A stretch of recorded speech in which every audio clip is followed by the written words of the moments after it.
계급장 떼고 들이대 시즌3 전호용 교수님, 강성범 대표님 함께합니다. 두 분 안녕하세요. 네, 안녕하세요. 안녕하세요. 네, 교수님 안녕하세요. 안녕하세요. 예. 예. 하여튼 제가 이것 때문에 욕을 많이 먹었어. 뭘요? 안녕하세요를 인사를 잘 못하겠어요, 요즘 같은 때는. 예. 사실 저 외국인들이 한국인들의 인사말에 대해서 정리하기 시작한 게 이렇게 오래되진 않아요. 근데 조선 후기 서양인 선교사들 좀 들어왔을 때는 네. 그때만 해도 한국인들의 인사말이 안녕하세요로 통일되지는 않았어요. 오. 인사말이 여러 가지가 있었지. 기침하셨습니까? 근데 한번 보세요. 외국인들 보면 아침, 점심, 저녁 때 인사가 다 달라요, 기본적으로. 아, 그렇죠. 굿모닝. 굿모닝, 뭐 일본 알아? 곤방와, 오하요 고자이마스. 곤니찌와. 예.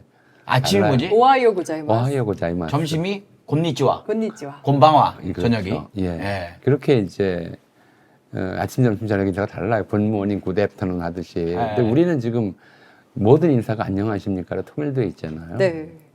옛날에는 안 그랬죠. 아침에 기침하셨습니까? 기침 하셨습니까? 물으면 안 되지. 일어난 사람한테. 기침은 침대에서 일어난다는 뜻이잖아. 네. 그러니까 기침하셨습니까? 넌 이제 잠깐만요. 밖에서. 나는 기침이 뭔지 알면 일어나면 하고 일어나잖아. 헛기침. 그게 아니었어. 일어날 끼 침대 때 침대는 없었으니까. 침구. 그러니까 이불에서 일어나셨습니까? 이게 기침하셨습니까? 그래서 저는 아침에 양반들 일어나면 아이 하는 게 나 일어났다 그러는 거잖아요. 그래서 기침하셨습니까? 아니요. 일어나셨습니까? 라는 말을 이제 문 밖에서 그것도 자식이 부모 방 밖에서 일어나셨습니까? 라고 묻는 거고, 그거는 이제 첫 인사가 보통 그렇게 됐죠. 그리고 아침에 만나면은, 이제 나이 든 사람이 젊은 사람 보면 밥은 먹었나? 뭐 이런 거 진지 잡수셨습니까? 뭐 이런 식으로 여러 가지 인사가 있었어요. 백년 무탈하신지요? 뭐 이렇게 인사하면 여러 종류가 있었는데 대략 이제 19세기 말부터 안녕하세요가 이제 통일돼가는 양상을 구한말부터 을사늑약 전후부터인 것 같아요. 이렇게 추정이 돼요. 그래서 그 무렵에 일본인들이 이제 한국 사람들의 이제 우리를 지배하려고 그러면 일본인들이 한국어를 알아야 되잖아. 그래서 일본인들이 한국어 사전들을 편찬하기 시작해요. 일본 관공리를 위한 조선어 사전 뭐 이런 것들을 편찬하기 시작해요. 일본인을 위한 겁니까? 일본인들을 위한 거지. 일본인들이 여기서 한국인들을 지배하려면 무슨 얘기를 하는지 알아야 잡아가든 뭐든 할 거 아니에요. 그러니까 그런 데서 그때부터 이제 한국의 인사말, 조선의 인사말로 안녕하십니까, 안녕하세요가 주로 이제 기록되기 시작해요. 그럼 일본 사람들이 어떻게 보면 정해준 거네요. 아니요. 그건 아니에요. 그때부터 한국인들이 안녕하지 못하게 살았기 때문이에요. 안녕하다, 편안하고 강령하다잖아. 마음이 불편하고 몸이 불안한데 어떻게 안녕할 수가 있겠어. 그러니까 밤새 안녕하셨습니까? 뭐 아니면 이제 별거 없으셨습니까? 살아계시네요. 뭐 이런 뜻. 그런 의미에 가깝죠. 마음 아프다. 안녕이 편안하고 강령. 네. 편안하고 뭐가 이제 특별하게 걱정거리가 없는 상태가 안녕인 거예요. 이건 물어볼 이유가 없어요. 기본적으로는 원래 안녕해야 돼, 사람은. 기본적으로 안녕해야 되는데 안녕하지 못한 일이 너무 많아지니까. 일본의 침략을 그러니까 외국인들이 보기엔 인사가 너 괜찮아? 그렇죠. 이걸로 하는 거예요. 그렇죠. 중국 인사는 니하오잖아요. 너 좋아? 안녕을 기반으로 해서 좋은 게 있는 건데 우리는 최저치야. 인사가. 괜찮아? 안녕치 못하지? 뭐 이런 질문이야. 안녕하십니까? 오케이야. 재밌네요. 그래서 요즘 같은 때는 안녕하십니까? 안녕하세요라고 얘기를 하기가 좀 민망해. 그래서 법원에서 이렇게 막 이런 꼴들을 보고 있으면 속이 부글부글 끓고 막 화가 나는데 어떻게 안녕할 수가 있어, 마음이. 우리는 단순히 인사한 말로 생각해가지고 그러는데 이게 겸성공장 나오셔가지고 할 때 자주 말씀하셔. 안녕하지 못하죠 하는 게 우리는 그냥 안녕하지 뭐 인사말이나 했는데 교수님은 그 안의 의미까지 생각하는 어떻게 지금 편안하고 강령하냐 이 말씀이셨구나. 그렇죠. 그때 저는 오늘 요즘 안녕치를 못해서 속이 뒤집어지죠. 안녕하십니까라고 인사하면 솔직한 마음으로는 안녕하지 못합니다 이렇게 얘기를 해야 되는데 근데 서로가 이제 그렇게 물어버리게 되니까. 전유성 선배님 같으시네요. 옛날에 후배가 안녕하십니까 하면 지나가면은 불러 세운대요. 야 일로 와봐 이 새끼야. 안녕하셨습니까 물어봤으면 대답을 들어야 될 거 아니야 이 새끼야. 어. 안녕하십니까 개그맨 또 장난 새끼 안녕하십니까 그러면 안녕 못해 이 새끼야. 어. 이랬던. 예. 근데 저는 안녕의 의미보다는 참 50년 넘는 세월 동안 기침이 뭔지를 몰랐다는 게. 아, 장난친 거 아니세요? 뭐 정말로 난 내 스스로 이렇게 생각하면은 그렇다라고 생각하는 부분이 있는 사람이 보수적이다. 예, 이게 그냥 기침인 줄 알았지. 근데 이것도 완전 틀린 말은 아닌 것 같아서. 오, 네. 아니래 일어날 기에 침구 침자. 나 오늘 52년 만에 아주 그냥 또 시작부터 머리가 말끔해지네요. 다행입니다. 그런데 누구나 그렇죠, 뭐 사실. 예. 뭐 요즘 젊은 사람들은 이제 금일, 네. 금일까지 제출 바람 그러면 금일이 금요일인 줄 안다고. 네. 아니야 이런 경우도 많으니까. 그거 아세요? 김건희의 메간 매직 터졌을 때. 예. 이게 무슨 마술인데? 매관 매직. 그것도 있어요. 중식이라고 하면은 아. 중식은 없습니다 이러면은 중식 짱깨 그러니까 짜장면인 줄 안다고. 요 얘기도 좀 하고 넘어갑시다. 이따가 네. 우리 주제 중에 들어갈. 편안하게 말씀하세요. 예. 지금 짜장면이 짱깨가 아니죠. 네네 그렇죠. 네. 예. 우리가 만든 거라면서요. 중국은 뭐 하얗다면서요. 그걸 떠나서 짱깨라는 말이 무슨 뜻일까요? 이거 쓰면 안 되는 표현인데 잠깐만, 너 뭐야? 모르겠어요. 근데 어쨌든 안 좋다고. 너무 지리짐작하지 마. 좋은 말일 수 있어. 그래요? 아니, 그러니까 이게 이제 중국 사람들이거나 네. 또는 짜장면이거나 예. 이걸 보통 짱깨라고 부르게 돼버렸잖아요. 네. 원래 짱깨는 중국 한자로 쓰면 장괴. 괴예요, 괴. 예, 짱꼬이가 이제 발음이 짱꼬이가 짱깨가 돼버린 건데 네. 장은 관장하다, 장악하다 할 때 손바닥 장자. 나 알았어요. 예, 괴짜. 그렇죠. 돈 다 벌어먹는 놈들. 아니야. 아니야. 우리 자꾸 들려. 돈을 다 벌어먹는 게 아니고 돈 괴짝을 관리하는 사람이에요. 관리. 그러니까 지배인.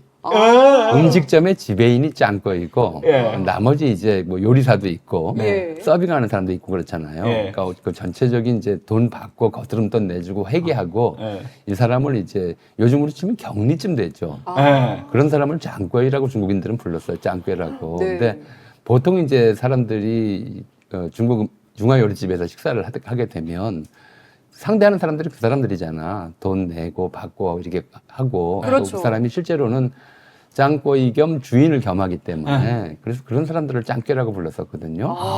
근데 그 말이 이제 중국인 일반을 좀 가리키는 예. 비칭이 됐고 때로는 중국인을 넘어서서 중국 음식까지도 짜장면까지도 짱깨 먹으러 가자. 예, 이렇게 가리키는 말로 좀 변질이 된 거죠. 여기 멸칭이라고 보기엔 좀 애매하네요. 원래는 아니었는데 네. 이제 이게 사실 멸칭이라는 게 좀 그래요. 예를 들어서 이제 우리가 좀 장애인 그러잖아요. 예. 근데 이게 원래 병신이란 말이었잖아요. 네. 병든 몸이란 뜻이었어요. 네. 그리고 이 병신이라는 몸에 이제 개별적으로 우리가 순 우리말로 부를 때는 전혀 비하의 뜻을 담지 않았어요. 왜냐면 이제 지금 뭐 이 단어를 쓰면 또 역시 장애인 비하라고 공격받을지도 모르겠지만 뭐 귀머거리, 벙어리, 앉은뱅이 난리 나죠, 요즘에. 이제 이런 네. 단어를 쓰면 이게 전부 이로 끝나요. 네. 절름발이 예. 뜻이 뭐뭐한 사람이란 뜻이에요. 네. 이제 뭐뭐하니. 그이 저희 네. 할 뜻이 뭐뭐한 사람이란 뜻이라서 이건 그냥 동등한 이름이에요. 그걸 멸시하는 이름이 아니었다고. 네. 게다가 시각장애인은 보통 사람보다 높여 불러서 장님 이렇게 불렀단 말이에요. 네. 그렇게 불렀어. 왜 그렇게 했냐면 우리가 장애인 차별 의식이 생기기가 어려웠던 조건인 게 조선시대까지도 장애인이 너무 많았어. 대개 가족 중에 누구 하나는 어디가 불편한 사람이 있는 거야. 가족도 많았고. 이게 여기 이게 언청이라고 했죠. 그렇죠. 이게 또 많았었고. 언청이, 곰보, 육손이도 많았었고. 예, 예. 별별 장애들이 다 있었기 때문에. 예. 그러니까 장애인을 비하하는 건 자기 가족을 비하하는 것과 다를 바가 없는 거예요. 그러니까 비하 의식이 싹 트질 않죠. 아하. 좀 특별하게 몸에 좀 불편한 사람, 이런 사람들이란 뜻으로서 이렇게 불렀을 뿐이지. 그거를 뭐 그래서 병신이라는 말 자체가 병든 몸이라고 해서 자기한테 많이 썼어. 그러니까 이제 어떤 벼슬아치들이 사직상소하고 낙향할 때 예. 이제 소신이 나이가 들어 병신이 되는 바람에 아, 이렇게 내가- 썼단 말이야. 내가 병든 몸. 병신이네. 오. 내가 몸이 병이 들어서 이제 더 이상 관직을 감당할 수 없다. 예. 근데 오히려 이제 장애가 줄어들면서 네. 이 사람들에 대한 차별의식이 강화되고 그래서 병신이란 말이 이제 비하 말처럼 쓰게 되잖아요. 그러니까 그 비하의 의미를 없앤다고 해가지고 장애인이란 말을 따로 만들었단 말이야. 네. 지금 어때요? 장애인이라는 말 쓰지 말라고. 지금도 장애인이란 말은 또 비하 의식이 돼버린 거예요. 네. 비하. 이렇게 쓰려는 거 쓰려면 장애인 네. 비장애인이라고 해라. 장애인 정상인은 잘못된 말이다. 그러니까 이게 그러니까 이 어렵죠. 문제는 거기 담기는 감정이 문제지. 그렇죠. 단어가 문제가 아니에요. 네. 그러니까 우리가 지금 이상한 그래서 단어를 자꾸 기피하는데 몇 해 전에 그런 일이 있었죠. 국회에서 아마 추미애 당시 국회 의장이었었나 이분이 이제 그 뭐예요? 무슨 말이었죠? 외눈박이. 어. 외눈박이란 말을 썼어요. 파행 젊은 아니 외눈박이란 젊은 말을 써 처음엔 외눈박이라는 말을 썼어. 외눈박이를 뭐라고 했어요? 외눈박이라는 말을 썼다고요. 네. 이제 뭐 사안을 좀 한쪽 눈으로만 바라본다 이런 뜻이잖아요. 네. 그랬더니 당시 제 기억으로는 이제 정의당 장애인 의원이 그게 장애인. 장애인 비하다. 음. 라고 이제 얘기를 했고, 그럼 뭐 일부 언론에서 또 장애인 비하 맞다라고 판정을 해버린 거예요. 그러면서 자기들은 국회가 파행이다 이런 말을 그냥 흔히 쓰는 거야. 네, 그랬죠. 파행은 절뚝거리면서 걷는다는 뜻이거든. 네. 그러니까 파행이란 말 자체가 장애인 비하 그런 식이라면. 그런 식이라면. 그런 예. 식이라면. 그러니까 우리가 무슨 뭐 외눈박이라든가 이런 식의 이야기들조차도 못하게 해버리는 거예요. 네. 그럼 단어를 피한다고 혐오감이 사라지냔 말이야. 네. 문제는 혐오감이지 단어가 아니에요. 아무리 단어를 바꿔도 혐오감이 다른 단어로 이동해 버려요. 맞다. 그러네요. 예. 음. 이제는 장애인이 욕이 돼 버렸어. 네. 제가 맞아요. 급하게 네. 찾아봤는데 그 추미애 전 법무부 장관이 라디오에 출연해서 외눈으로 보도하는 그렇지, 언론들이 외눈으로 문제다. 보도. 예. 이렇게 이야기를 했다고. 그걸 장애인 비하라고 네. 해요. 네. 그러니까 이제 뭐 저놈들이 뭐든지 할 수 있으니까 그런데 근데 이제 이런 것들이 이제 젊은 친구들한테 정말로 애들은 장애인이란 말을 욕으로 쓰더라고요. 그렇죠. 뭐 게임하는 거 이거 보면 이제 옛날에 병신이라는 말이 장애인으로 완전히 대체돼 버렸어요. 예. 병신을 피하기 위해서 장애인을 만들었는데 이번 장애인이 그 똑같은 의미가 돼 버린 거예요. 뭐 어떻게 해야 돼요? 그러니까 비하가 문제네. 없애야 할 거는 이 비하, 혐오감, 멸시감 예. 이런 것들을 없애야지 단어를 바꾼다고 해결되질 않아요. 사회에 이런 그런 분들을 멸시하는 풍토를 없애야 되는데. 그러니까 정신분열증이라고 그랬단 말이에요. 네. 이 정신분열증에 대한 그 공연한 거부감이 있다. 네. 그래서 이걸 조현병으로 이름을 조현병으로 바꿨어. 했죠. 맞습니다. 그럼 조현병이 그럼 좋은 말이야. 좋은 말 아니잖아. 그렇죠. 이제는 조현병 환자라고 그러면 더 무서워. 얘네 정신분열증이라고 그랬거든. 예. 그리고 정체도 알 수가 없어요. 네. 조현병이 뭔데? 음. 이게 무슨 뜻으로 붙였는지 아세요? 조현병 몰라요. 조울증은 알아요. 그 조울증은 조증과 우울증을 합친 예, 거라서 예. 경조와 우울증을 합친 거라서 조현병하고 전혀 한자가 달라요. 이제 뭔지도 몰라요. 조현병. 조는 조율하다. 조율하다. 현은 네. 현악기 할 때 줄현. 오? 이게 조율이 안 되는 사람, 아, 그렇네. 통제가 안 되는 사람, 뭐 그런. 아니 거예요. 뭘 어쨌든 뭐야, 간에 이게 뭔가 이제 신경을 조율하는 기능에 좀 문제가 생겼다 이런 식의 표현인데 진짜 애매한 표현이군요. 말도 안- 어느 나라에도 없는 단어예요. 뭐야 그게?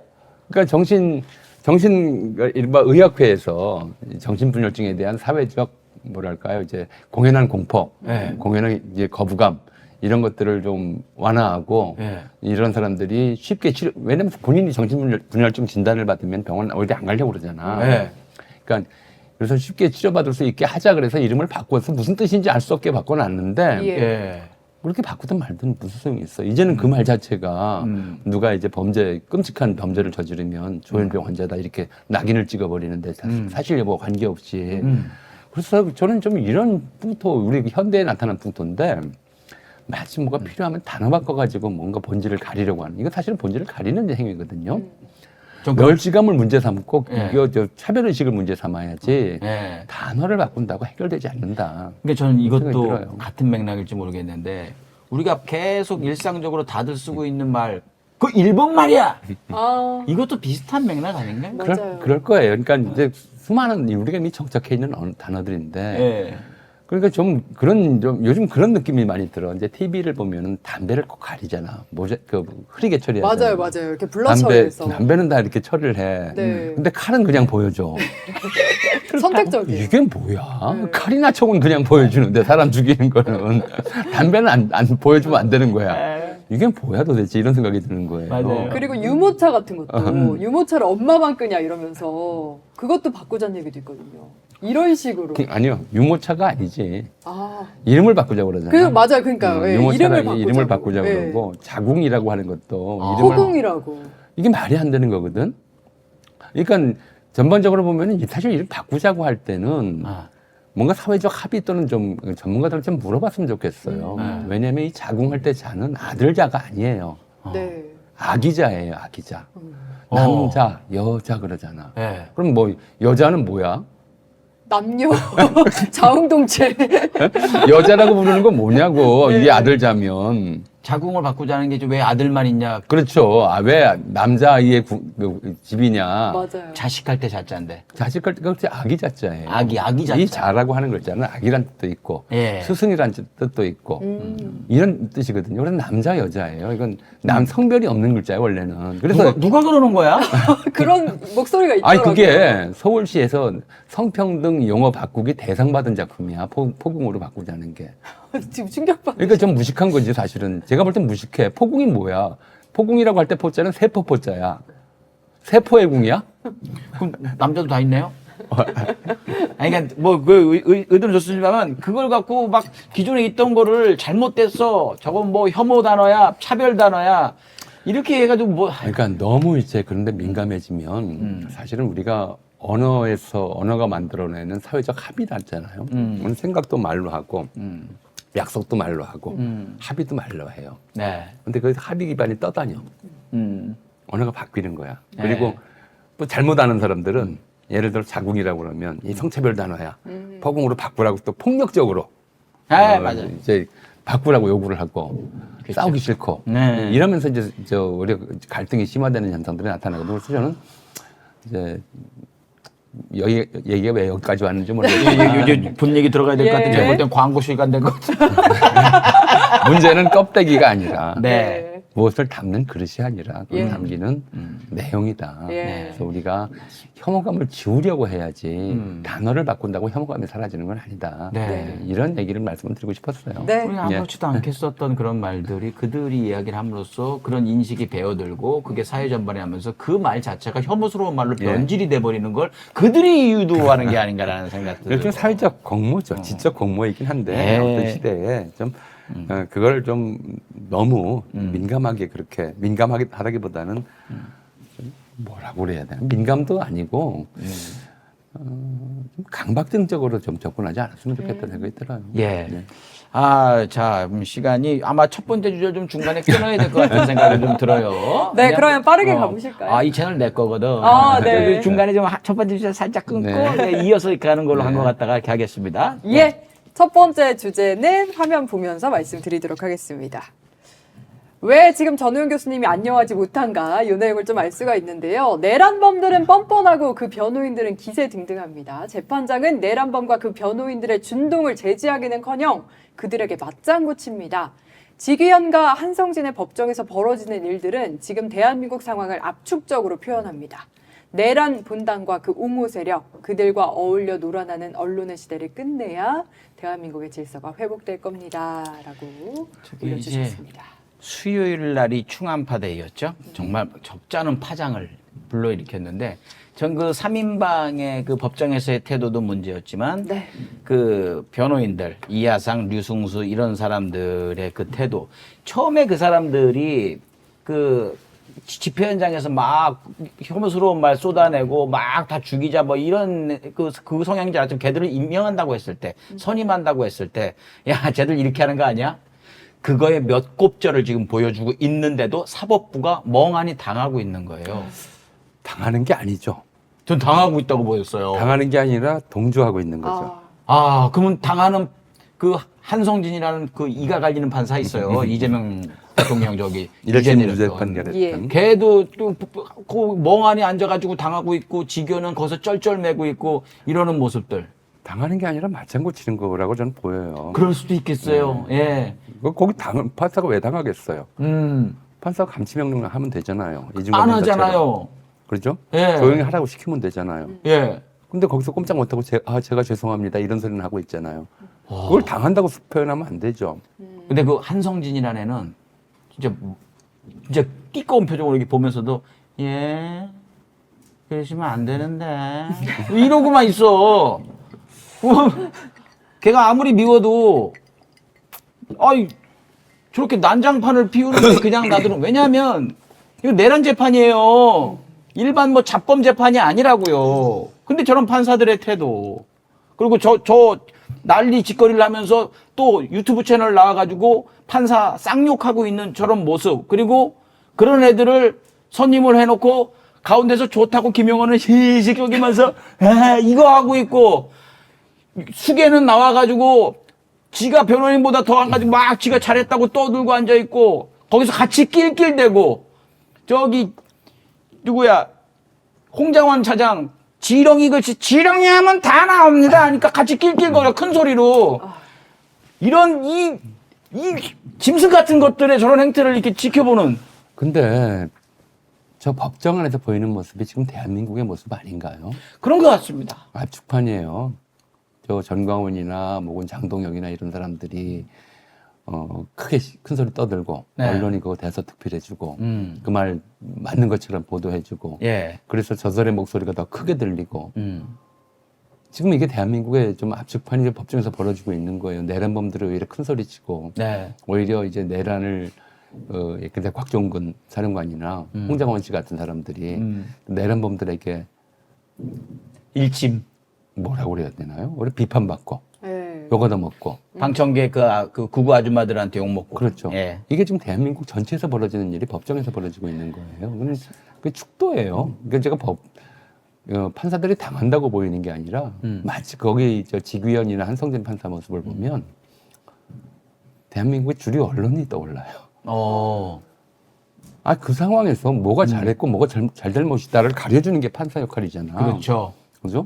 너희들 그러면 안 돼. 예. 어디 그 내란범 변호를 하려면 좀 공손하게 하더라도 뭐 잘못은 인정을 할 건 인정을 하고 해야지. 뭘 잘했다고 자기들이 잘했다는 듯이 이렇게 큰 소리를 치느냐. 네. 이게 판사가 해야 될 일이고 그럼요. 언론이 해야 될, 사회에서 언론이 해야 될 역할이잖아요. 네. 근데 뭐예요 지금? 맞장구 쳐주고. 말씀 잘하셨어요. 다 끝나셨어요. 배고프네요. 이쪽 말씀은 어떠세요? 전형적인 좀 한국 언론 태도예요. 내란범과 내란 피해자들을 네. 딱 둘을 놓고 둘 다 놓고 이제 중립. 거기 중립이 어디 있어? 네. 거기서 중립적 위치를 취하는 거예요. 딱 언론의 태도거든요. 그래서 이게 한국 사회가 정말 심각하게 망가졌다. 네. 이거 좀 제대로 돌려 세우는데 굉장히 많은 시간과 노력이 필요하겠다는 생각을 갖게 만드는 게 제 법정 장면이거든요. 지금 전형적인 한국 사회의 축도예요. 압축해서 그려놓은 거죠. 네. 그렇게 보이더라고요. 저는 이렇게 하는 거 보면서 다 우리가 그때 얘기했듯이 조지박, 네. 조이대, 지기현, 박정호. 근데 조이대의 임기가 2028년인가 29년인가 그렇죠? 2027년. 2027년. 예. 그때까지 족고라지를 저렇게 봐야 되는가 이런 생각도 좀 들고, 그리고 오늘 낮에 저 욕먹을 각오로 왜 민주당을 움직이지 않는가. 다 하라는 거 아닌데 급한 거라도 전관비리라도 막는 거라도 좀 이렇게 하던가, 다 가만히 있어라는 게 맞는가.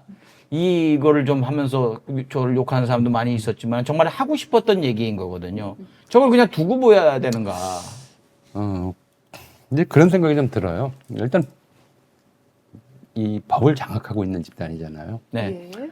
그러니까 지금 이제 좀 크게 보자면 내란 이후에 한국의 정치 지형이 아니라 사회 지형을 보자면 네. 이제 내란 극복을 해야 된다고 하는 사람들하고 내란을 청산해 척결해야 된다는 사람들하고 네. 내란이 성공했어야 된다고 믿는 사람들이 있어요. 이 둘로 나뉘어 있어요. 그리고 이 사법부는 사법부는 바로 이 내란 동조 세력이 장악하고 있다고 보는 게 맞겠죠. 맞습니다. 예. 예, 그렇게 보는 게 맞아요. 거기서 중립을 취하는 게 아니에요. 내란 날 드러났잖아요. 예, 지금 네. 다루다 하고 있는 거잖아요. 그럼 내란 동조 세력은 지금 어떤 목표를 세우고 있는가를 좀 생각해 봐야 될 것 같아요. 자, 한번 보죠. 윤석열이 체포영장 거부하면서 경호원들한테 그렇게 얘기했대잖아요. 설만 지나면 문제가 해결된다. 지지율 오른다. 이게 무속적인 발상이긴 하지만 나름대로의 합리성도 있어요. 오. 뭐냐면 이제 주역에 그런 말이 있어요. 아니, 우리가 많이 써요. 궁즉통. 많이 안 쓰는 것 같은데요. 그러게요. 우리식 말로 좀 풀어볼까? 궁하면 통한다. 아, 궁즉통. 네. 그렇게 말씀하셔야죠. 궁하면 통한다. 근데 이 말이 좀 빠졌어요. 중간을 빼고 쓴 거야. 원래는 궁즉변, 변즉통, 통즉구 이렇게 이어져요. 궁즉통, 변죽구요. 궁즉변. 궁이라고 하는 거는 네. 뒤가 막힌 구를 궁이라고 그래요. 저기 궁지에 몰렸다. 그렇죠. 네. 궁지라고 하는 거는 이제 더 물러설 곳이 없는 것을 궁지라고 그래요. 예. 그리고 이게 사람들이 궁지에 몰리면 네. 변화를 도모하게 돼 있고 네. 변화를 도모하면 이게 그 막혀있던 굴이 뚫릴 수도 있다. 변즉생? 그러니까 이제 변즉통 그걸 합해서 궁즉통하고 궁하면 통한다는 말이 나온 거죠. 그리고 그렇게 통하면 오랫동안 안전할 수 있다. 네. 그래서 통즉구 오렐 구자 오렐 구자에. 이렇게 되는 말이었어요. 근데 이게 좀 무속적인 얘기, 누가 설지나면 좋아진다고 얘기하는 말을 믿었겠죠. 근데 일말의 합리성을 갖고 있는 게 변수라는 게 있잖아요. 우리가 변수라고 그러잖아요. 네. 지금 저 내란 집단의 범죄는 너무나 명백하기 때문에 내란 행위들의 범죄는 너무나 명백하기 때문에 방법이 없어요. 근데 가능한 이제 이걸 뒤집을 수 있는 방도는 변수가 생기는 것밖에 없어 저들한테. 예. 예. 근데 변수의 확률은 변수가 생길 확률은 시간에 정비례해요. 아, 그렇죠. 시간이 길어질수록 변수가 생길 가능성이 커지는 거죠. 어떤 변수냐? 예를 들어서 첫 번째 변수는 그런 거겠죠. 뭐 근데 주가가 폭락한다든가, 이 정부가 잘 잘못되는 거. 폭등한다든가, 예. 혹은 뭐 이제 한중 관계나 한미 관계가 극도로 악화된다든가 예. 이런 게 변수겠죠. 네. 그래서 이재명 지지율이 폭락하면 그때 가서 윤석열 이거 내란 아니라고 판결을 해도 뭐 그게 여론의 반발이 심하지 않을 거다라고 네. 이제 판단할 수가 있어요. 네. 왜냐하면 이제 여기 이미 저 조희대 대법원이 가담한 정황이 너무나 뚜렷하기 때문에 이건 내란을 유죄로 해버리면 이건 공소시효도 없어요.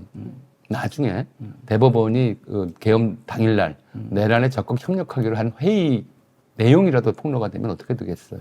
그걸 막으려고 하는 거죠. 네. 그러니까 첫 번째는 이런 거예요. 지금 지규현이나 이런 사람들이 재판을 질질 끌면서 저런 분위기들을 용인할 뿐만 아니라 재판을 질질 끌어요. 12월 중에 판결하겠다고 그랬더니 1월에 하겠다 했다가 다시 2월에 하겠대요. 2월은 법원 정기 인사가 있어요.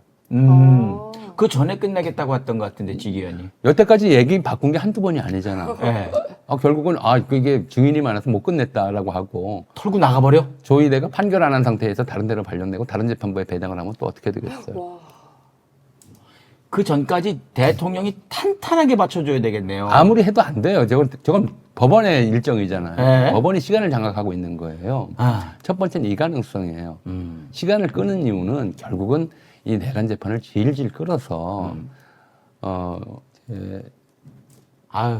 이재명 정부 지지율이 떨어질 때까지 질질 끌다가 뭔가 변수가 생기면 공소기각이나 무죄 판결 내리는 걸로 덮어버리겠다고 하는 의도가 있는 게 아닌가 의심스럽고. 충분히 그럴 수 있겠지. 지금까지 끈 거 보면. 예. 두 번째로는 이제 이건 변수에 대한 얘기예요. 저 사람들의 기대로 될지 안 될지는 몰라.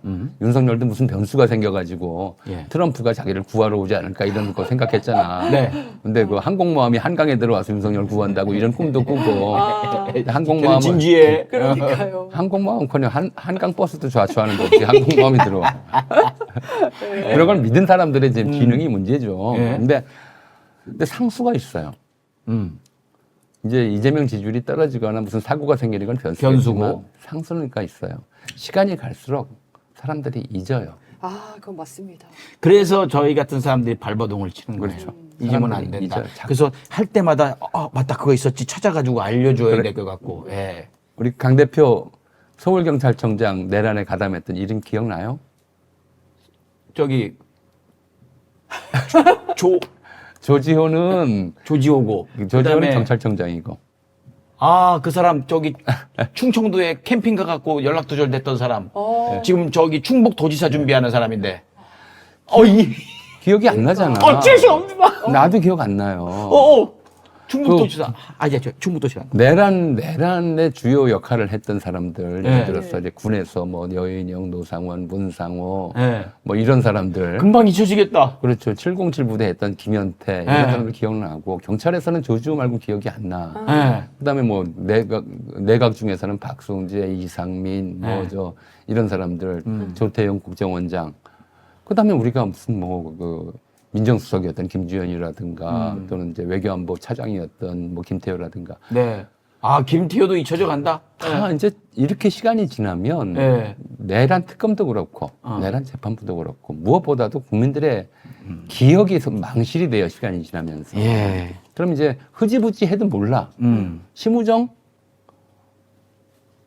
즉시한 거 포기하고 네. 사실은 이 사람이 김용현 국방장관 임명할 때 같이 경찰청장으로 임명된 사람이거든, 같은 때. 안창호, 김용원, 예를 들어서 국가인권위원회. 예. 안창호도 같이 임명됐어요. 2023년 8월에. 많은 일이 있었네요. 그러게. 참 좋은 사람들 그럼 많이 들어왔네. 딱 보면, 이게 이 사람들이 내란을 대비해서 임명한 자리구나라고 그 당시에는 알 수 있었어. 근데 시간이 이렇게 흘러버리면, 네. 첫째로는 기억이 망실되고요. 네. 망각돼 버리고. 두 번째로는 분노가 줄어들어요. 네. 이제 뭐 저게 중요해? 벌써 몇 년 전 일인데 언제까지 내란이야? 네. 이렇게 생각하는 사람들이 생기는 거예요. 그걸 노리는 거예요, 지금. 시간이 계속 끄는 거는 시간이 끈다고 해서 무슨 사건이 없어지진 않아요. 근데 제가 볼 때는 지금 현재 이 사법부가 하고 있는 행태는 첫째 변수가 발생하기를 기다리는 것, 둘째 예. 국민적 분노가 사그라들기를 기다리는 것. 네. 그렇게 함으로써 이 내란이라고 하는 역사적 사건 자체를 무효화하려고 하는 것, 이런 의도를 갖고 있는 게 아니냐, 이렇게 네. 의심되는 거죠. 아, 그러네요. 그럼 우리는 어떻게 할 거냐는 거죠. 네. 근데 우리에게도 변수가 있고 상수가 있죠. 우리의 상수는 이재명이라는 든든한 진짜 뼈를 갈아넣는 대통령이 있는 네. 것이고, 변수라는 건 지금 잡혀온 세강자. 예. 김건희 쪽에서 뭐가 얼마나 더 터지느냐. 지금 진행형이다라는 거. 뭐 이런 거. 그렇죠. 양쪽 다 있어요. 있는데, 예. 근데 그래도 이 좀 망각이라고 하는 상수가 워낙 강력해서. 그렇죠. 네. 워낙 강력해서 우리가 필리핀에서 마르코스 이멜다의 아들이 대통령이 됐잖아요. 아, 놀라웠어요. 근데 우리나라는 박정희의 딸이 대통령이 됐죠. 네. 그러고 보니까 그런 얘기 할 자격이 안 되네, 우리는. 망각이라는 상수는 그래요. 망각은 그렇게 그런 일들이 벌어지게 만들어요. 그래서 네. 좀 이제 잊지 않도록 우리 강성범 대표가 예. 그 전문이었어. 전철역 외우기. 기억하자. 외우자. 그래서 이거 시작할 때마다 예. 이 내란 관련자들 이름을 한번 쫙 다 읊어주고 시작하는 것도 하나의 방법일 것 같아요. 네. 아, 교수님이 그런 거를 또 올리셨거든. 그래서 네. 무슨 생각이냐면, 한국을 망가뜨린 백인의 저기, 내란범들 해갖고, 아름다운 이 땅에 울고. 금술강사를. 그 생각도 아니, 했었는데, 근데 사실 우리가 좀 잊어버리지 말아야 돼요. 네. 근데, 예, 법원이 좀 노리고 있는 노림수가 결국은 시간 끌기다. 네. 라는 생각이 들어서 말씀드렸습니다. 네. 예, 요 맥락으로 광고 갔다가 예. 그 이상미 그 판사에게 그 고압적으로 당신 나한테 이따위로 해? 이 뉘앙스로 그 재판정에 나왔던 모습 네. 그리고 그 변호인들이 했던 그 사람들의 심리 상태와 자신감의 뭐 근본 이런 것들 광고 갔다가 계속 이어가겠습니다. 네, 첫 번째 광고는 산삼 순백입니다. 홍삼 가격에 산삼을 드세요. 전설의 고려 산삼을 매그리는 지리산 산양 산삼 추출액 순 100% 산삼 순백. 밭에서 키운 묘삼 아니고요. 실험실 배양근 아닙니다. 지리산 700고지 산속에 그냥 씨를 직접 이렇게 뿌렸어요. 그런 다음에 이제 수확해서 거둔 진짜 씨종 산양 산삼이고요. 통째로 담은 산삼 순백 이 한 박스에는 7년근 산양 산삼 30뿌리 분량의 사포닌이 그냥 한 병에 꽉 들어있다고 보시면 됩니다. 다양한 사포닌 종류와 압도적 농도, 흡수율을 높이는 컴파운드 K까지 몸에 쏙쏙 에너지를 제대로 채워줍니다. 2만 건이 넘는 온라인 후기가 거의 만점 평점을 자랑하고 있고요. 11월에는 산삼순백 1+1 기본적으로 나가고요. 환절기도 목 건강에 너무나 좋은 산삼 시대가 사은품으로 이렇게 원 플러스로 나간다고 합니다. 이걸 사은품으로 준비를 했고요. 검색창에 산삼순백 검색하시고 지금 바로 만나보세요. 전화 문의는 1666-1080, 1666-1080번 바로 문의 주세요. 그렇습니다. 오랫동안 베스트셀러인 데는 이유가 있죠. 예. 산삼순백의 남다른 농도를 경험해 보시기 바라고. 네. 다음 광고는 극한 직업에서 저기 소고기 구워 먹으면서 배우가 얘기를 하죠. 타닥게 자식아, 타닥게. 이거는 소고기보다 더 귀하다는 참치 타닥게, 참치 타닥게. 야, 참치 타닥게.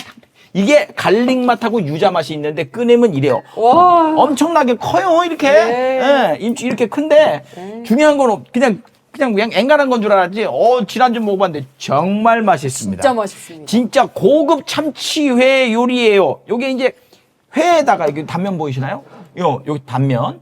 이게 회에다가 저기 겉에를 이제 유자 맛이구나 이거. 이게 칙한 거 있지. 타다키. 그걸 해놓은 게요. 예?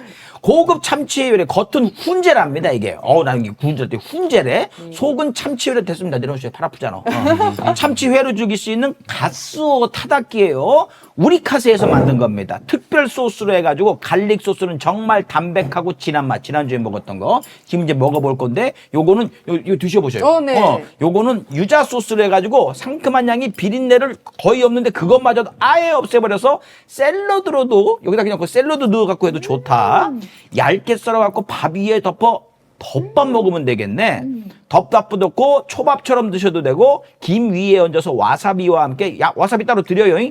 양파를 곁들여서 샐러드 요리. 상품은 필렛으로 진공 포장. 요게 진공 포장이요. 필렛 진공 포장으로 보내드리는 게요. 중요한 건 가격. 요거 500g. 여기 2인분 더 되지 이게. 2인분 가격에 24,900원.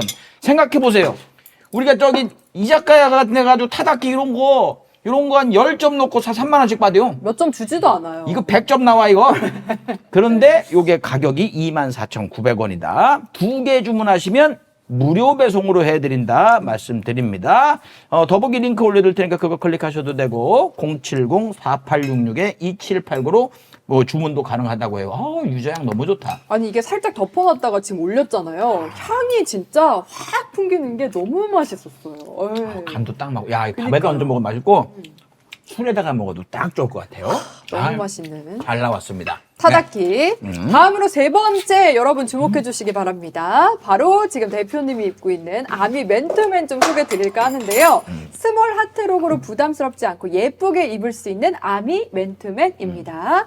미국 프리미엄 아울렛 병행 수입 제품으로 정품입니다. 남녀 공용으로 국내 사이즈 기준으로 구매 권장드리고요. 홈페이지 내 사이즈표도 준비가 돼 있으니까요. 참고해 보시면 되고요.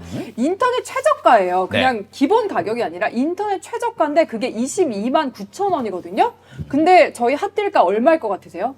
19만 원 아닙니다. 9만 원 아닙니다. 무려 핫딜가 8만 7천 원에 지금 구매 가능하고요. 구매는 유튜브 더보기를 참고해 주시면 되겠습니다. 이게 아미 하트 자수 맨투맨 이 디자인이 정말 최초로 8만 원대라고 감히 말씀드릴 수 있을 것 같아요. 너무나 놀라운 가격으로 이거 명품이라며. 네, 맨투맨 티 만나보시면 좋겠습니다. 예, 지난주에는 이거 있어, 이거. 맞아요, 후드. 모자 있는 거, 이거 네. 후드였는데, 그게 11만 원대에서 그것도 너무 놀랬는데, 이거 되게 싼 거라며. 말도 안 되는 가격. 그 인터넷 뒤져보니까, 우리, 저기, 병행 수입하는데 정품입니다 하는 데가 한 20만 원 넘어가던데? 22만 9천 원이 인터넷 최저가. 제일 싼 가격이 22만 9천 원인데 무려 8만 7천 원에 맨투맨티 가져가시면 됩니다. 저 너무 장사꾼 같은데 너무 놀라운 가격이라서 말씀을 드려요. 이런 네. 남는다는 거 아니요? 그러니까요.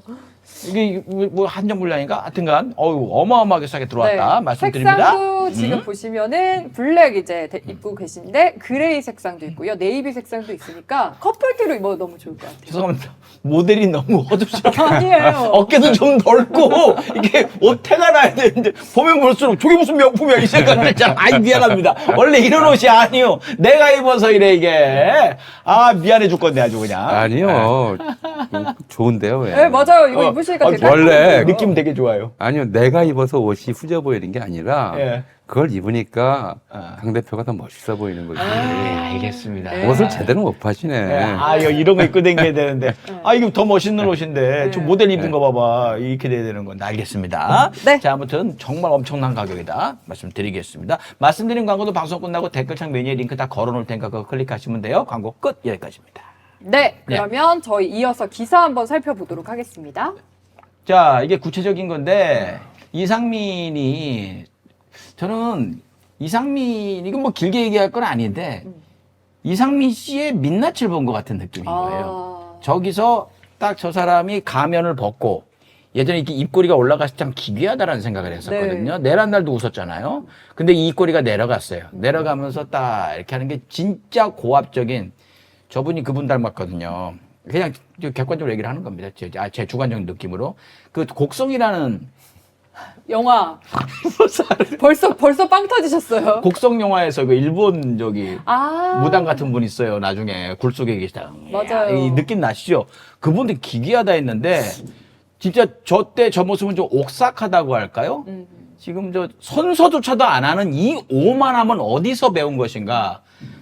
헬마가 얘기를 하는데 이 증언 거부와 선서 거부는 차원이 다르다는 게 네. 선서를 거부하는 이유가 두 가지가 있대. 뭔지 알아요? 뭐예요? 만 16세 이하. 아. 그리고 뭐 금치산자 같이 예. 자기가 저 판사나 뭐 변호사, 검사가 얘기하는 말을 못 알아듣는 수준의 지식 수준. 그런 경우에 선서 거부를 한다는 거야.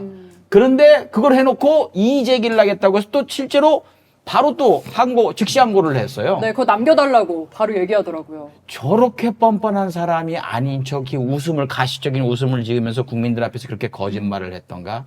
좀 그런 생각이 들었어요. 네. 그러면서 느껴진 건 뭐냐면 저런 사람이 어떻게 이태원 참사가 났을 때 그들에게 공감을 할 수 있었겠느냐. 저 사람한테 너무 큰 걸 바랬구나. 이게 확신이 들더라고요.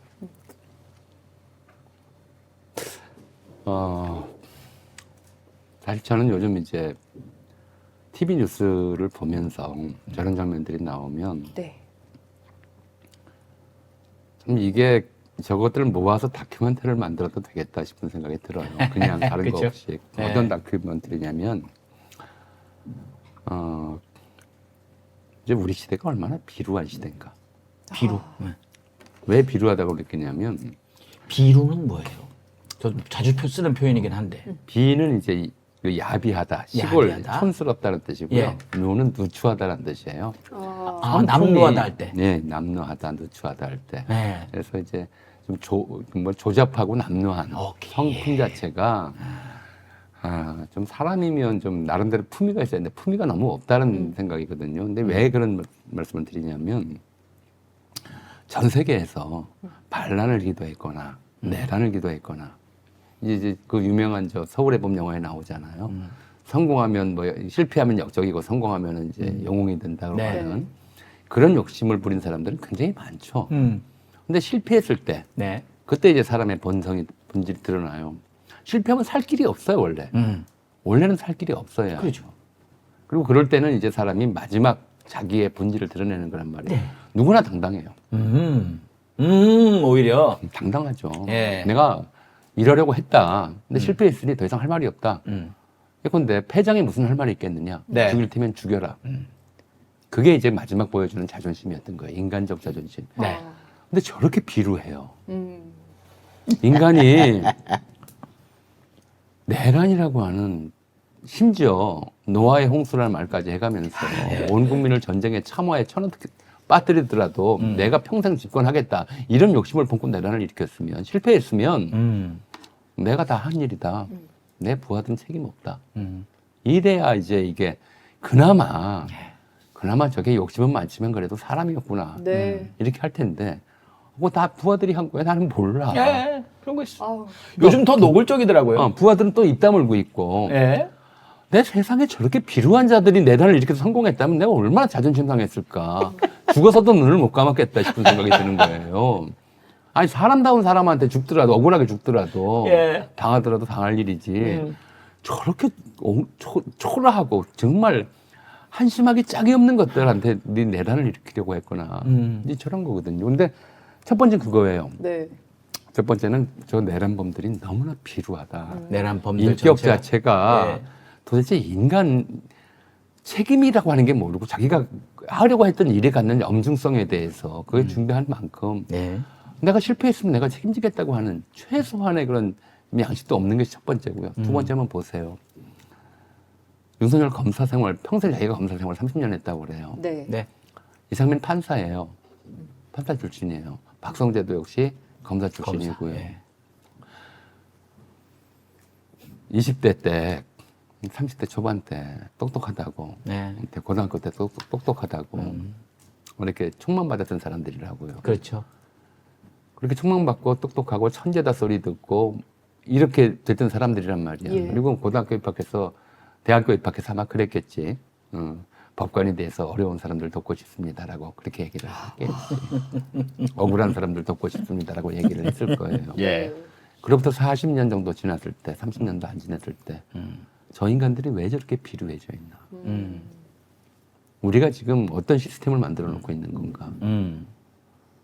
한독수, 최상목, 우리 사회 최고 엘리트란 사람들이 보여주는 모습을 보면 사람이 어떻게 저렇지? 미안합니다. 그때는 미처 생각을 못했습니다. 이게 내란이 될 가능성이 있다고 생각을 했지만 좀 이렇게 제가 용기가 없었습니다. 이 정도로라도 얘기를 하면 사람 네. 같잖아요. 네. 무슨 쪽지가 저도 모르게 뭐 접혀가지고 뒷주머니에 들어가 있었다는 둥. 말이 안 되죠. 초등학생, 유치원생이 들어도 웃을 만한 정말 허접한 거짓말을 하면서도 부끄러운 줄을 몰라요. 송미령 장관 같은 경우에 당신 잘못 있어요. 그때 가만히 있었어요. 하지만 나와서 눈물 흘리면서 예. 죄송하다고 하잖아요. 네. 예. 그 정도, 아니, 그게 사람이야. 사람입니다. 사람은 예. 거기에 그 분위기에 눌려가지고 그 자리에서 반대 못할 수도 있어. 네. 나와서 내가 그 자리에서 반대 못한 거 잘못입니다. 죄송합니다. 이 정도는 얘기할 수 있어야 사람 아니에요. 네. 근데 왜 못하는 걸까요? 배웠다는 사람 아니에요. 그렇게 하면은 자기가 조금이라도 죄를 더 받을까 봐. 자기한테 물을 가능성도 있다 이 생각도 저는 하는 것 같고. 아니, 뭐 그거를 네. 하더라도 사실은 그 자리에서 예컨대 형식이 안 갖추어진 국무회의가 아니었다고 판결이 나면 거기서 당장 반대를 안 했다고 해가지고 네. 내란 동조 세력이 되는 건 아니에요. 네. 근데 실제로 이자들은 내란 주요 임무를 종사하라는 지시를 받고 이행하려고 준비까지 했던 자들 네. 아니야. 최상목한테 만약에 즉시 이행해야 될 임무가 주어졌으면요, 걔 감옥 가 있어요. 걔의 저기 본성은 대통령 권한 대행을 했을 때 다 드러났어요. 그러니까요. 예, 지가 무슨 반대를 해? 웃기고. 문제는 뭐냐면 그런 사람들이 우리나라에 법을 주고 있다는 거예요. 네. 그러니 법 집행이 비루해지죠. 비루한 인간들이 법을 쥐고 기소를 했다 안 했다 하니까 이거 보세요. 우리 최강욱 네. 씨 보면 의원직 상실형을 받았단 말이에요. 네. 네. 혐의가 뭐냐면 인턴 증명서에 허위도 아니고 과장 기재했다는 게 네, 시간 몇 시간 더 넣어줬다고. 그게 의원직 상실형이야. 네, 그거예요. 빠르 들고 설친 사람은 왜 의원직을 유지시켜 주냐고. 이게 판결이야? 이게 법이냐고. 지가 이건 정치적 사건을 다루는 게 국회 선진화법인데 이건 정치적인 그 의도로 이루어진 사건이기 때문에 자기가 양형을 참작했다. 그러니까 우리가 예전 같으면 아이씨 판결이 왜 이렇게 나왔어? 이게 어떤 부분에서 이렇게 나온 게 이거였거든요. 근데 지금은 우리가 좀 깨가지고 이게 저 판사 뭐야? 대놓고, 이게 되는 거예요. 대놓고 우리 사법부는 비루하기로 작정한 거예요. 네. 조기현, 지기현처럼 하기로, 조희대처럼 하기로 작정을 네. 한 거예요. 근데 이게 우리가 지금 이 판사 출신 이상민, 판사 출신 장동혁, 그다음에 검사 출신 박성재, 검사 출신 이완규, 검사 출신 윤석열 다 보면 한국 사회 최고 엘리트란 사람들이 정말 비루하기 짝이 없어요. 네. 우리 학교 다닐 때 공부 잘하는 애들 중에 와 쟤는 참 인성이 좋아. 진짜 드물거든. 아, 맞아요. 그건 아니 그래요. 뭐 그걸 떠나서 예, 죄송합니다. 한국의 다 그런 건 아닌데. 아니 그걸 떠나서요. 네. 한국의 엘리트 양성 시스템에 문제가 있다. 아. 문제가 있다. 그러니까 20살 처음에는 안 그랬을 수 있는데 그 시스템 안으로 들어가면 들어가는 문제가 순간부터 저렇게 된 사람들이 성공하는 사례들을 보여주는 거예요. 지금 예. 우리가 네. 아 저렇게 비루해야 인간 이하의 자질을 갖춰야 아까 우리 강성범 대표 말씀하신 것처럼 아니 우리가 해방 이후에 예. 옛날을 빼고 옛날에는 더 했으니까 네. 해방 이후에 헌정사상 참사가 일어나면 자 세월호 참사 때 어떤 일이 벌어졌냐면 총리가 사임을 했어요. 도의적 책임을 지고 네. 무슨 총리가 책임 있는 거 아니었잖아. 근데 후임을 못 구해가지고 다시 한참 동안 이제 비공석으로 있다가 다시 불러온 그런 케이스가 있었거든. 네. 참사가 나면 주무장관하고 총리 규모에 따라서 주무장관 기본이고 총리까지 사표를 내는 게 기본이었어. 책임을 지는. 예, 진보 보수를 네. 떠나서. 예. 누구를 떠나서 사표를 내고 뭐 반려를 하든 사의를 표하든 아니면 다 또 수용을 했고. 근데 이번에 우리가 그 12구 이태원 참사 때는 어떤 일이 있었냐면 행안부 장관이라는 자도 사퇴할 생각이 없고 네. 대통령이라는 자도 무슨 잘못이 있어야 사표를 받지라는 거예요. 네. 박근혜 때보다 윤석열 때가 인간들이 더 비루해졌어. 비루해졌다. 책임감도 없고 음. 자기 일에 대해서 책임질 생각도 없고 그저 자리나 탐하고 예. 부귀영 하나 탐하고 음. 에르메스백 뭐 수십 개의 현금 다발 가득 들어있는 이런 가방이나 탐하고 네. 이런 인간들이 돼버렸어요. 그래서 저는 내란 극복을 위해서는 이렇게 살아온 사람들, 음. 이렇게 살아온 사람들이 성공하고 출세한 사람들로 기록이 돼서 네. 후세에게 전달되면 안 된다. 음. 그래서 이 TV를 만들어서 네. 내란범들이 얼마나 비루한 인간들이었는지 아예 네. 기록 영화를 만들어서 다큐로. 제가 볼 때는 그래서 이제 좀 중고등학교에 예. 필수 시청을 시켜야 될 것 같아요. 지금 막 시나리오가 만들어지고 있을 거예요. 아, 영화계에. 예. 이 진보가 90% 아닙니까? 민주시민들이. 그래서 이게 시차로 영화는 좀 한 몇 년 걸리잖아요. 2년 반 동안, 윤석열 2년 반 동안의 그 영화들이 아마 쏟아져 나올 겁니다. 한두 작품이 아닐 거예요. 아니 영화로 만들면 안 되고 다큐멘터리로. 다큐멘터리도 누군가는 만들 거고요. 실제 얼굴이 나와야 돼. 예. 저 이상민 같은 사람이 저기 나와서 자기가 판사석에 앉았을 때 선서 거부 그 이중간 판사 그러잖아요. 내가 선서 거부하는 저 증인은 처음 봅니다. 처음 본다고. 예. 자기가 판사였으면 그 자리에서 어떻겠어요. 그죠? 난리 났겠죠. 예. 예. 그러니까 역지사지가 안 되는 인간이야. 그러니까 인간이 아니란 얘기야. 인간 네. 역지사지가 되기 때문에. 그래서 네. 저런 모습들을 좀 대대손손이 볼 수 있게 네. 좀 기록용으로 두 가지 지금 제시하셨어요? 큰 거 제시하셨어? 김건희의 뇌물박물관을 만들자. 아, 맞습니다. 저것들은 반드시 다큐멘터리로 대작으로 제작을 해야 된다. 네. 라는 얘기. 저한테 또 특명 주셨어요. 네. 너 이거 수다맨으로 내란범들 읊어라. 오늘 숙제가 많네. 위인들. 자, 이 인간도 다큐멘터리 나와야 됩니다, 이거. 아, 맞습니다. 이게 살짝 뒤늦게 알려진 소식인데요. 화면 보면서 설명을 좀 드리자면 19일에 한겨레 단독 보도였습니다. 지난 10월에 정상호 신임 사무총장이 이제 취임을 했는데 감사원에. 맞습니다. 아, 예. 근데 사무실로 엿을 보냈어요. 누가요? 예, 유병호 감사위원이 보냈고요. 이유는 운영쇄신 TF를 꾸린 게 불만이었습니다. 예, 근데 네. 이것뿐만이 아니고요. 기괴한 만행들이 굉장히 많은데 비슷한 시기에 체력 단련실에서 여직원 A 씨를 만났대요. 근데 면전에서 X 냄새가 난다며 모욕적인 발언을 또 한 것으로 드러났습니다. 그 사람들은 X라고 하니까 더 상상력을 자극하잖아. 예. 상상을. 그냥 저는 그냥 제 극단적으로 생각해서 똥냄새라고 생각했어요. 저 다- 다른 땀 냄새? 아 그 뭐 생각하세요? 차마 방송에서 말할 수 없는 여성을 지칭하는, 그러니까, 예, 요 정도만 얘기를 하는 게 근데 그 얘기를 했을까? 그럼 진짜 이거는 고소해야 되는 건데, 그 정도 얘기를 했으면? 그러니까요. 예, 아무튼 무슨 얘기든 할 수 있는 인물이기 때문에 맞습니다. 우리가 별의별 상상을 다 하게 되는 건데, 네. 얘가 지금 보면은 떵떵거린 게, 옛날부터 이게 공무원 출신이니까 계속 이 감사원에 빌붙어가지고 지가 원하는 정권, 즉 국힘 계열 정권이 들어설 때마다 거기 밀붙어서 이거 안 애거든요. 네. 얘가 지금 큰 소리 친다고 해가지고 뭐 정권 따라서 움직이는 애도 아니고 정권만 저기 자기 입맛에 맞으면 거기다 문자 보내가지고 자 감사원에서 오늘 이거 터뜨립니다. 걱정하지 마십시오. 제가 알아서 다 하겠습니다. 이런 거 하고 표적 감사했다 다 걸리고 중요한 건 무능해요 얘가. 한 것마다 다 문제가 터져 나오고 잘못됐다는 게 구멍이 숭숭 나 있고 법원에서 또 지가 들이대요. 법원에서도 다 잘려버리고. 이렇게 해가지고 TF가 만들어진 거거든요. 감사원이 도대체 뭔 짓거리를 한 거냐. 예. 그걸 갖고 지금 들이대고 있는 거예요. 더 놀라운 건 자기가 이렇게 감사원의 오랜 공무원으로서 타이거파도 만들어가지고 나는 감사원 사람이라고 얘기를 하고 나는 국가의 농농 먹으면 공무원이야.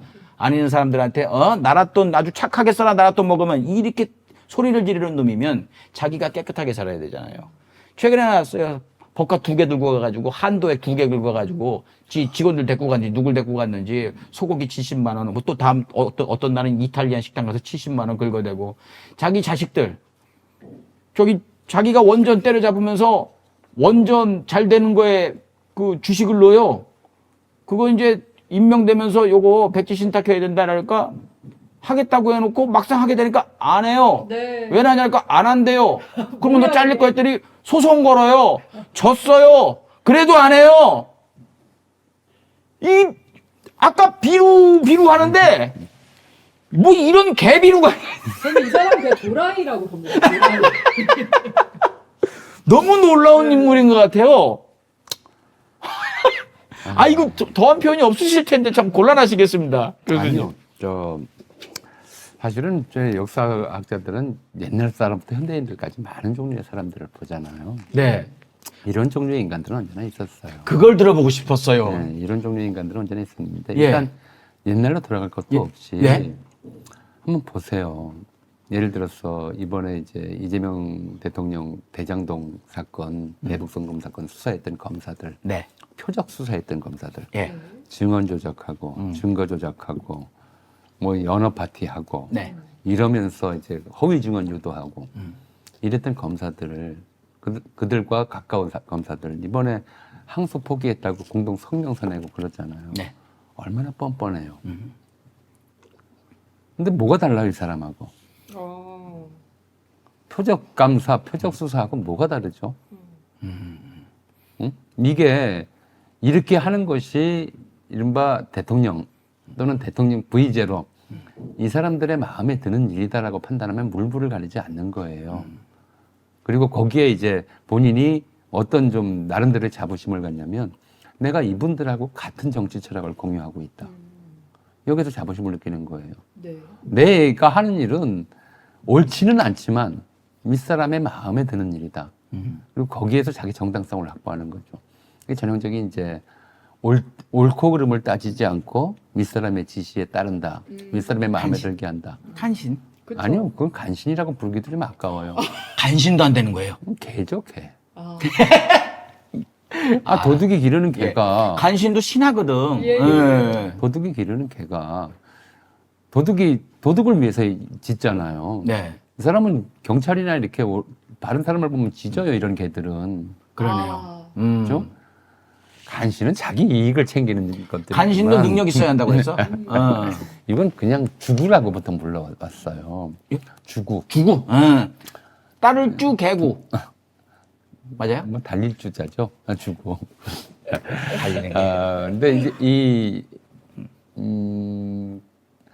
워낙 우리가 네. 주구라는 말들을 이제 주로 어디다 썼냐면 일제강점기 친일파들. 네.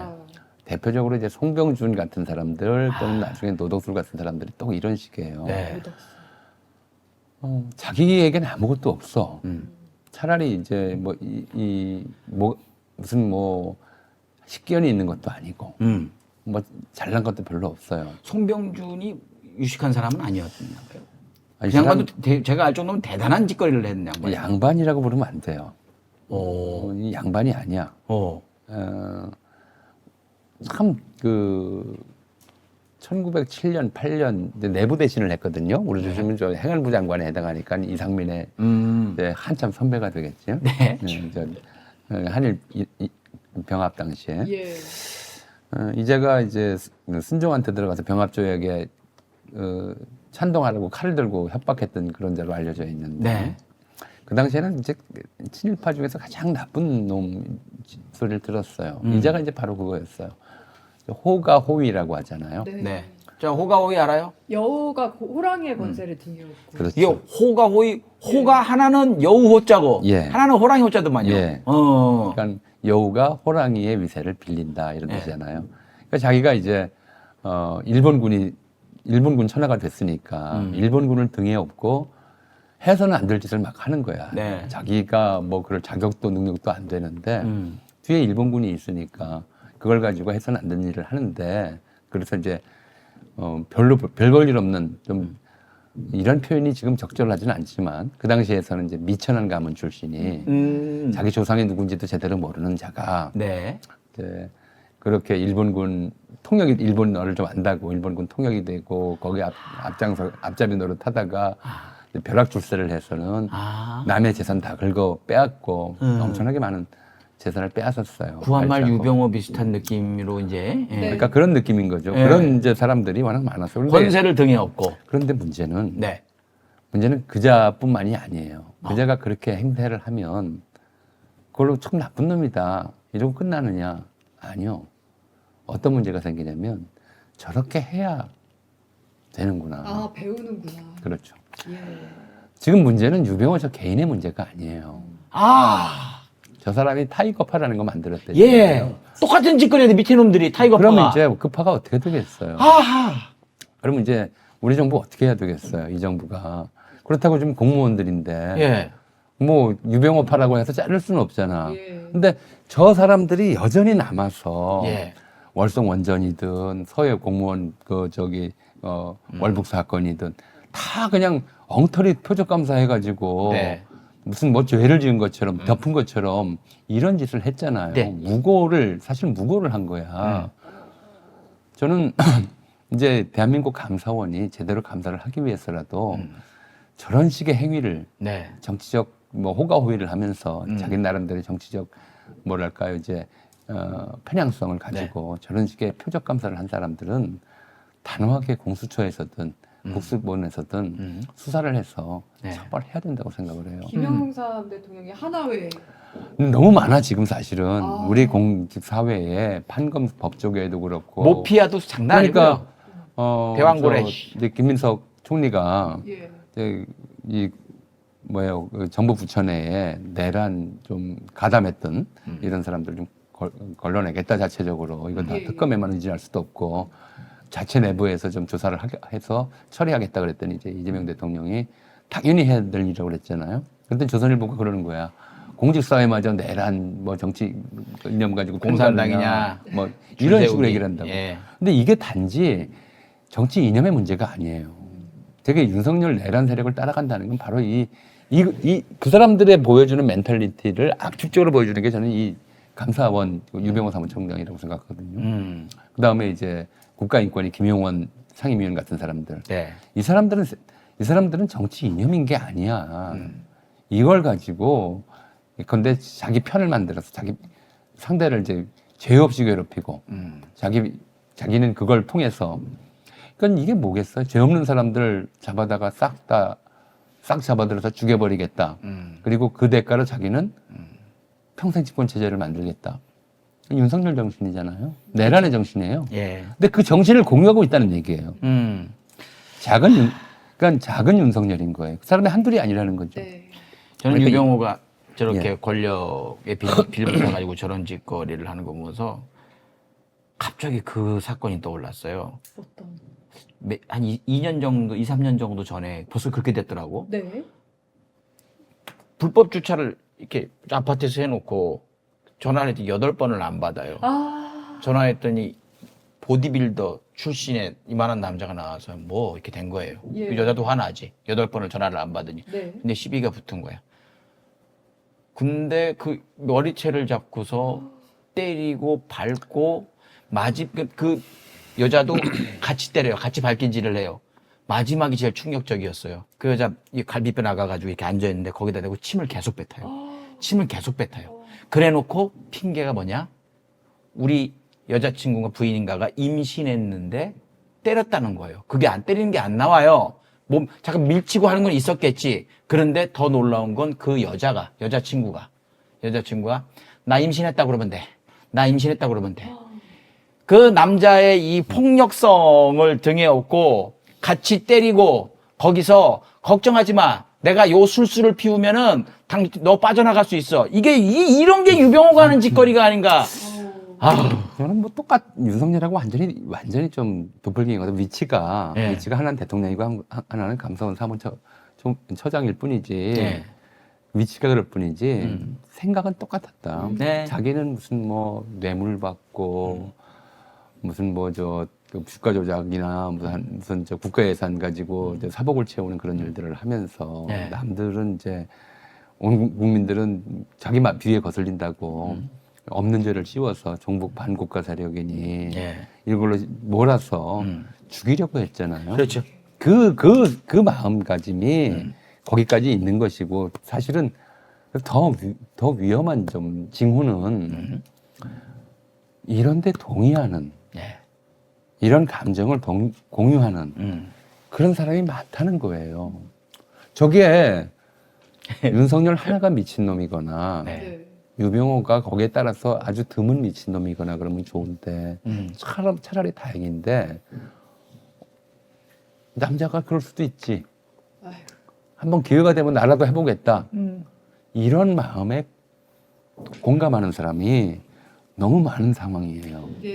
우리가 그래서 이제 이게 필요해요. 이런 것들이 필요하다는 처음에 저것들 그냥 사멸될 것이다, 소멸될 것이다 생각했는데 점점 커지고 있는 게 그 위기의식도 좀 느껴지고 그렇습니다.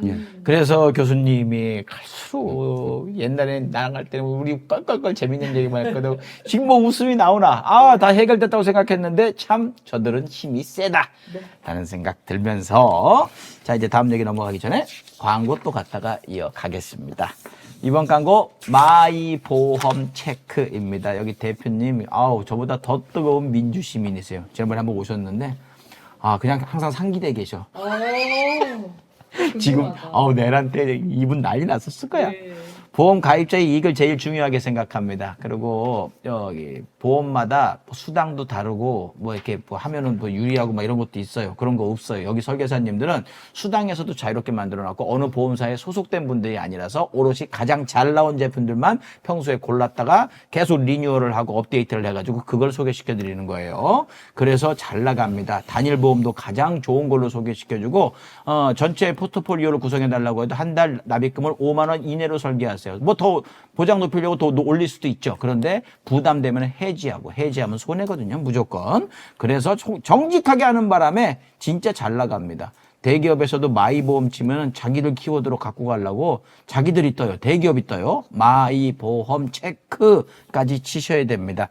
진짜 마이보험 체크로 저희 가족들 그리고 저희 어머니까지 다 우리 형은 보험 들어온 게 없어가지고 안 했는데 저희 온 가족이 다 마이보험 체크로 다 리뉴얼을 했습니다. 좋습니다. 정말 솔직하게 합니다. 대표전화 1800-7917 전화하셔가지고 강성범TV 신청했다고 하면 각별히 더 신경 써주신다고 합니다. 마이보험 체크 되겠습니다.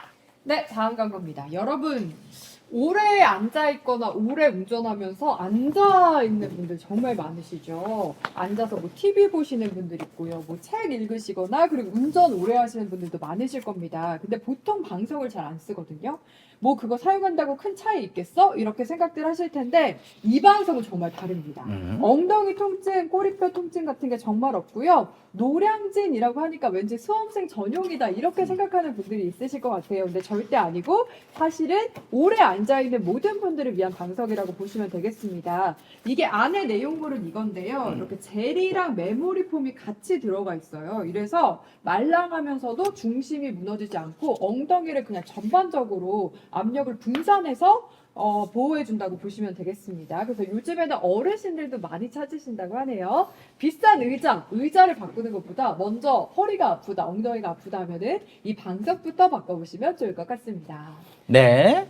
자, 노량진 방석, 고급, 이름은 되게 구수한데, 네. 진짜 프리미엄 방석이 뭔지, 앉으면 진짜 체중이 딱 분산되는 느낌이 들어서, 100여? 배기는 게 뭔데? 이 생각 드실게요. 제대로 된 방석, 노량진 방석 검색하시면 됩니다. 오늘 마지막 광고는요. 수내내 가마솥 갈비탕이요. 가마솥 갈비탕인데 요게 원물이 요렇게 생겼어요. 지금 요게 냉동 상태로 이렇게 오게 되는 건데 네. 요렇게 해가지고 그대로 이제 냄비에 넣고서 끓이면은 요 한 팩에 2인분 한 팩에 나온 고깃대가 5대인가 6대인가 그래요. 진짜 갈비가. 많다. 원래 갈비 왕갈비라고 그러면 요거 대를 갖다가 길게 하는 거잖아요. 네. 그것도 여러 가지로 생각을 해봤어요. 그런데 이게 이제 그렇게 하게 되면은 무게만 늘어나고 뼈를 씹어 먹을 것도 아니고 맞아요. 그냥 뼈는 짧게 하고 고기 양을 늘리자. 근데 가격은 낮추자. 네. 보통 제대로 만든 진짜 막 끓여갖고 대충 담아놔갖고 이제 뭐 쌉니다 이런 거 말고 제대로 만든 갈비탕들 온라인에서도 최저가가 12,000원 정도. 물론 저기 식당에서는 17,000원 그냥 넘어가죠. 예. 그래서 10,000원 이하로 만들어보자 해가지고 이 고깃대가 원래 3개였어요. 3개였는데 5개 반인가 그래요. 5개가 넘어가요. 이야. 거기다가 채소도 다 들어가 있고 네. 이 당면도 넣으려고 했는데 이렇게 퍼져버리더라고요. 하여 가장 맛있게 중요한 건 국물이죠. 수내내 부엌에 비법 육수로 감칠맛 넘치는 갈비탕 제대로 만들어냈습니다. 이거 그대로 진짜 가마솥에 가마솥 방식으로 큰 가마솥 있거든요. 거기다가 과갖고 만든 게요. 이 맛을 내기 위해서 3번 다시 만들었고요. 가격 맞추기 위해서 2번 안 한다까지 갔었어요. 그래서 맞춘 게 요거 배송비 무료잖아요. 그러다 네. 보니까 3팩을 사시면은 배송비 빼고 얘기하는 경우 넣은 것도 아니고 이게 배송비를 빼면은 3팩에 요거 하나 가격이 9,000원대. 와. 5팩을 사면 9,100원대인가? 그렇게 되고 10팩을 사면 8,500원대까지. 왜냐하면 배송비가 줄어드니까 그걸 여러분한테 받으면 안 되잖아요. 그래서 그것까지 줄여갖고 배송비 무료에 이 가격이 나온다는 게요. 지금 저기 드셔보신 분들 후기가 엄청나게 올라오는데 흐뭇합니다. 고생한 보람이 있다라는 거. 근데 한 가지 좀 서운한 거는 너무 맛있어요. 별 4개. 아, 왜 그러는 거야? 다섯 개 주세요. 근데 그분들은 이제 좋네요 하는 게 3개인 걸로 아는 사람들도 있어. 5개, 이게 맛있으면 5개 주시면 된다. 예. 이 말씀을 좀 드리겠습니다. 예. 아무튼 제대로 만들어서 여러분께 정말 좋은 가격에 무료 배송으로 검색창에 수내내 부엌 치시면 되고 010-7203-6857로 문자 주문하셔도 되겠습니다. 말씀드린 광고도 방송 끝나고 댓글창 맨 위에 링크 걸어놓을 거고요. 안 되시는 분들은 강성범 수다물 치시면 돼요. 광고 여기까지입니다. 그러면 3번째 주제로 빠르게 넘어가 보겠습니다. 중일 갈등이 점점 예. 네. 저 주걱은 왜 걸어놓은 거예요? 저희 이사님이 그 수내내 부엌도 하시잖아요. 예. 그냥 주걱이 좋은가 봐요. 부엌이라서. 그저 뺨 때리기 좋게 생겼네요. 그렇습니다. 그렇습니다. 딩딩이 때리기도 좋아요. 네. 우리 이사님의 이 인테리어 철학은 예. 묻지마입니다. 근데 너무 느낌 좋은데. 네, 묻지마. 예, 저 느낌 좋은데. 저도 이게 보면서 이게 어떻게 어울리는 건가? 이건 극장인데 여긴 부엌이고 여긴 담벼락인데 지금 이런 생각이 많이 들었습니다. 네, 근데 저희 이사님한테는 또 토를 달면 안 되기 때문에 예, 그냥 그런갑다 하고 예. 예. 아니 갑자기 저 흥부 뺨 때리던 주걱 생각이 나서 그랬어요. 예, 알겠습니다. 그 밥풀 묻어가지고 이쪽 좀 내려달라고. 네, 저도 생각나네요. 예. 그러면 중일 갈등 보시죠. 음. 이번에는 중국에서 일본산 수산물 수입을 다시 중단했다라는 소식이 나왔습니다. 그래서 중국 정부가 일본산 수산물 수입을 중단하기로 일본 정부에 통보한 사실이 확인이 됐고 이유는 다카이치 사나 일본 총리가 지금 발언이 아주 세잖아요. 이분이 이번에는 대만 유사시에 자위대 개입할 수 있다. 요 발언에 대한 보복 조치로 예. 풀이가 되고 있습니다. 저는 이거 보면서 옛날에는 어떻게 보면 역사적으로는 중국이 기록 남아 있는 거면 중국이 일본이 우리 자꾸 그러면은 도와주고 막 이런 거 물론 뭐 이상한 요구도 많이 하고 그랬었지만은 그러면은 옛날에 일본하고 중국은 싸운 적이 있나? 많죠. 예, 많은데 대표적인 게 어떤 거고 재밌는 건 무슨 일이 있었을까? 지금 요즘 보면 요즘 진짜 이런 적이 오랜만이야. 맞아요. 얘들 싸우는 게 흥미로워. 맨날 우리가 맨 앞장서 가지고 맨날 피해만 보고 있어 윤석열 때는. 근데 흥미로운 게 아니라 굉장히 좀 위험한 상태죠. 그건 그럴 거예요. 가운데 있으니까. 예. 근데 지금 그래서 중일 자체의 관계보다는 네. 이제 한중일 관계를 그렇죠. 좀 같이 좀 봐야 될 것 예. 같아요. 근데 뭘부터 말씀을 드려야 될지 모르겠네. 예. 이제 사실 다케이치 총리의 저 대만 발언은 이제 중국인들의 좀 정체성이랄까요? 중국이라고 하는 나라로 결합되어 있는 사람들의 정체성을 정면으로 공격한 거예요. 되게 예민하다면서요? 대만 문제는 중국한테. 근데 이제 1894년 우리 청일전쟁이 일어났을 때, 네. 청일전쟁에 일본이 승리하면서 대만을 일본이 뺏어갔잖아요. 아, 그때 대만 갖고 그때 왔구나. 대만이 일본의 식민지가 된 거예요. 오. 근데 그 전까지 그렇다면은 이 대만이 완전히 중국 땅이었느냐? 그것도 좀 애매해요. 예. 왜냐하면 명나라가 망하고 청나라가 들어선 뒤에 네. 이제 명나라의 황족이죠. 황족을 이제 추대해서 대만에서 또 하나의 이른바 명나라의 맥을 이으려고 했었어요. 또 그렇다고 대만이 또 중국인들이냐면 대만 사람들은 또 별도의 정체성을 가지고 있었거든요. 아, 명나라 망한 다음에 거기가 한두 번 망명지가 아니었군요. 그렇죠. 거기서 이제 오. 망명 정권이 들어섰다가 청나라 강인연간에 가서야 예. 그 청나라 점령지가 되는 거죠. 그러니까 실제로 청나라 영토라기보다 청나라 점령제예요. 이건 굉장히 좀 미묘한 문제인데 그 원주민도 따로 있었고. 이제 이렇게 한번 이렇게 좀 봐야 될 것 같아요. 제가 뭐 역사 얘기를 하기는 좀 그렇고 간단하게 좀 놓고 보죠. 한국인들에게 중국은 어떤 나라였나? 굉장히 양가적이에요. 양가 애증에. 그렇죠. 네. 뭐 좀 서로 다른 감정이 좀 있어요. 중국이 한 나라냐? 지금 우리한텐 우리는 그냥 중국 그래 버리잖아요. 네. 근데 이렇게 만들어진 게 얼마 안 돼요. 그러니까 예컨대 조선 후기만 해도 한국인들에게 중국은 두 나라였어요. 망한 명나라, 살아있는 청나라. 명나라는 임진왜란 때 우리를 도와서 외적을 물리쳐준 네. 고마운 나라예요. 예. 그래서 그리고 한족의 나라죠. 그래서 그 사람들은 우리가 계속 감사해야 된다. 제조 지원을 베풀었다 이렇게 생각을 해요. 청나라는 오히려 여진족의 나라고 우리한테 삼전도의 굴욕을 강요하고 병자호란으로 우리를 짓밟고 네. 그리고 명나라까지 멸망시킨 나라죠. 네. 그러니까 이건 우리의 복수의 대상이에요. 그래서 복수 설치라고 하는 것이 국가적 대의가 됐었고 효종대까지 북벌론 이렇게 주장을 했었잖아요. 예. 그러니까 중국은 한편으로는 명나라의 중국은 한족의 중국은 우리에게 은혜를 베푼 동맹이고 뭐 이렇게 이제 좋은 나라고 네. 여진족의 중국은 오랑캐의 나라다라고 하는 이제 두 가지의 분열된 의식이 있었고 그래서 이제 그런 의식 상태가 있었는데 그렇다 하더라도 그 청나라가 우리가 이제 복수 설치의 대상이다. 나중에 북학파가 나오면서 생각이 바뀐 사람들이 있긴 하지만 이렇게 보더라도 그래도 일본이 더 미웠어요. 임진왜란에 대한 기억이 더 강했어요. 네. 그래서 임진왜란은 요즘은 이제 100주년 단위로 우리가 뭐 10주년, 100주년 이렇게 아라비아 숫자 10진법으로 기념하잖아요. 네. 근데 옛날에는 이 100주년 센츄리라는 개념이 없었기 때문에 60주년 단위로 기념을 했어요.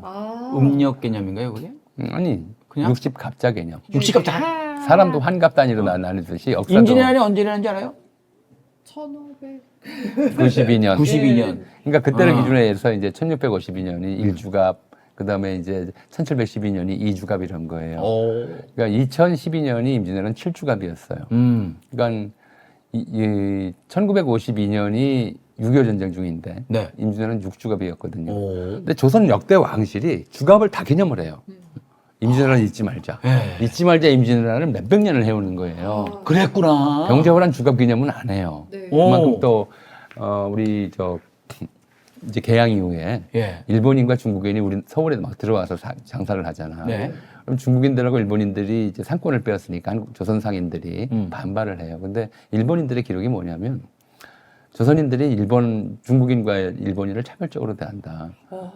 중국인들에겐 돌을 던지는데 일본인들이 모여 사는 동네 우물에는 독을 탄다. 아, 돌이 아니고. 독을 탄다. 그만큼 이제 한국인들은 일본에 대한 좀 증오심이 더 강했어요. 네. 네, 좀 전통적으로 그래 왔어요. 근데 이제 뭐 얘기 좀 몇 프로 했지만 중국이 둘이었단 말이에요. 네. 한족의 중국과 만주족의 중국. 그러니까 일단 청나라가 점령을 했지만 사람들 인식에서 중국은 두 가지를 그렇게 애증의 관계로. 청나라가 지배한다. 아주 두 예. 가지들은 그렇게 기억되고 있어요. 한족과 여진족을 구별해서 인식을 했었죠. 예. 근데 청일전쟁에서 일본이 이기고 네. 대만을 뺏어가면서 또 그 뒤에 중국에 1911년에 신해혁명이 일어나서 다시 이제 한족의 나라가 되고 나서 대만 문제는 중국인들에게 이제 중국이 하나가 된 거예요. 만주족과 한족의 구별이 없어져 버려요. 일본은 이 만주족과 한족의 구별을 계속 유지해서 중국을 분열시키려고 1931년에 만주국이라는 나라를 만들고 마지막 황제, 선통제, 후위를 또다시 황제로 내세우고 그런 일까지 그 영화도 했었잖아요. 나왔죠. 예. 그렇게 이제 중국을 분열시키려고 하는 것이 일본에 계속되는 대중국 전략이에요. 끊임없이 이제 반복된 전략이고 중국은 그런 요구 자체가 그런 생각 자체가 청일전쟁의 기억을 소환하는 게 돼버리는 거죠. 굴욕적인 역사를 소환시키는 거예요. 예. 그러니까 일본이 대만에 대해서 얘기하는 건 중국인들은 용납할 수가 없는. 아, 그게 그러니까 그 대만의 정권을 옹호하는 이 차원이 아니고 역사 자체를 부정하는 옛날에 거죠. 니들 기억 안 나요? 확 그냥. 그렇죠. 와, 그러네. 우리가 대만을 지배하고 만주국을 독립시켰던 그 역사를 일본은 그거를 소환해버린 거예요. 다카이치는. 중국 진짜 긁히겠는데요. 바보 아니야, 다카이치가? 실리가 없네요. 근데 이 군국주의 부활을 바라는 일본의 이제 극우나 자기 또 정책 거기에- 이치 때문에 그렇게 해버린 거 아니에요? 근데 이제 경제적 이익은 없는데. 그러니까요. 근데 이건 일본의 이상이었어요. 일본 군국주의의 본령이 뭐예요? 이번에도 이제 그 일본 외무상인가요? 외교부 당국자가 무슨 얘기를 하면 인태라는 말을 써요. 인도태평양? 예. 예. 2차 대전 때, 예. 태평양 전쟁 때, 일본군이 인도까지 가요. 아유, 참. 예. 어디로 갔네. 예. 일본군이 인도까지 가요. 대동아 공영권이에요. 인태라는 말은 대동아 공영권의 현대판이에요. 일본이 주도하는 인도 태평양. 근데 지금은 이제 일본이 주도하는 이란 말을 참았을 수가 없고 또 실제로 그게 안 되니까 미국이 주도하는 세계 안에서 인도 태평양 일대의 중심은 내가 차지하겠다. 일본이 신이 난 거네요, 미국 이제 덕에. 이런 이제 얘기를 예. 또 해온 거예요. 아베가 생각했던 것은 아베와 그전에 이제 일기 트럼프나 그다음에 바이든 이쪽하고 얘기했던 것은 인도 태평양이라고 하는 가상의 지구, 사실 이 가상의 지구예요.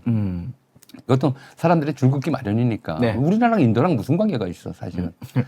근데 경제적 관계는 있지만 군사적으로 이게 무슨 관계가 있으면 안 되거든요. 네. 근데 중국을 가상적으로 놓고 중국 주위에 있는 모든 나라들을 하나로 묶어서 인도 태평양이라고 하는 세계를 만들고 군사적 동맹 체계를 만들고 그 중심에 일본이 서겠다고 하는 거예요. 대동아 공영권을 다시 만들겠다는 것이고 그렇게 만들어 놓겠다고 하는 얘기에서 대만 문제를 걸고 넘어진 거예요. 네. 넘어간 거죠. 그러니까 중국으로서는 이거는 이제 단지 대만이 하나의 중국이고 우리 땅이다라는 차원을 넘어서서 넘어선 거구나. 이게 중국을 완전히 이제 일본이 그 이른바 과거에 중국을 예. 침략했을 때처럼 예. 중일전쟁 때처럼 그 시절의 역사를 마치 일본이 자랑스럽고 당연했던 것으로 만들어 놓으려고 한다. 오. 이렇게 인식할 수밖에 없는 거죠. 그리고 그때의 중국이 아니다 우리는. 청일전쟁에 패배하고 중일전쟁에 밀리고 만주사변 때 항복해서 만주 빼앗기고 그런 역사가 있잖아요. 네. 그걸 또 반복하겠다고 하는 그런 선언처럼 들리니까 중국이 여기를 용납할 수가 없는 거죠. 그냥 그 안보, 뭐 대만과의 동맹 관계 이게 아니고 도발을 대놓고 한 거구나. 근데 이 도발은 네. 이제 그냥 바보라서 한 게 아니고 일본 극우가 생각했던 네. 일본 극우들이 생각했던 일본 역사상 가장 자랑스러웠던 시대. 음. 이 기억을 소환한 거예요. 그게 자기의 정치적 기반일 뿐만 아니라 그게 이제 일본으로서는 자기 이 일본인들의 마음에 맞는 거죠. 예. 마음을 표현한 거예요. 우리에게 제일 좋았던 시대가 언제냐. 마가 미국에선 메이크 아메리카 그레이트 어게인 그러잖아요. 마가 미국의 가장 영광스러웠던 시대가 어디지? 그럼 우리가 좀 생각해 봐야 돼요. 미국 사람들도 잘 몰라. 근데 일본에게 가장 영광스러웠던 시대가 언제냐. 이렇게 묻는다면 언제겠어요? 2차 대전 때. 1937년부터 1945년까지가 일본에게 가장 영광스러웠던 시대예요. 가장 넓은 영토를 가졌고 일본인이 아시아 전역에서 네. 최고의 지배민족으로 행세할 수 있었던 그게 이제 일본의 그 영광이거든요. 예. 이 사나이는 다카이치 사나이는 바로 이제 마가가 아니라 Make Japan, 네. MJGA, Great Again을 얘기한 거예요. 근데 이건 중국으로서는 가장 굴욕적이었던 시대를 얘기하게 만든 거죠. 그리고 그러니까 솔직히 이제 얘기해서 이럴 수밖에 없는 거죠. 일본이 맘만 먹어갖고 저 군사적인 이런 그 제한 같은 게 다 풀려버리면 위협적일 수도 있는 것이고. 근데 저는 일본이 이랬던 거 새롭게 또 안 거. 그러니까요. 그냥 단순히 그냥 그 미국 따라서 뭐 대만 얘기를 하고 이게 아니고 이걸 조롱하고 대놓고 이제 저기 도발한 거라는 그렇죠. 걸 오늘 처음 알았고. 양국 간에는 네. 이 문제, 대만 문제는 예를 들어서 이제 일본이 독도는 자기네 땅이다라고 주장하는 것보다 훨씬 더 심각한 상처예요. 니들이 대만에 대해서 이야기를 하는 거는 네. 마치 게다가 대만의 운명이 우리 일본의 운명이다라고 하잖아요. 어머. 대만은 자기 식민지라고 쉽게 표현한 거예요. 그것까지 간 거였구나. 아. 청일전쟁부터 1945년까지의 그 기간 동안 대만은 일본의 식민지였어요. 그렇게 보면은 50년. 이거 수산물 안 받는 거 정도는 안 되지 않아?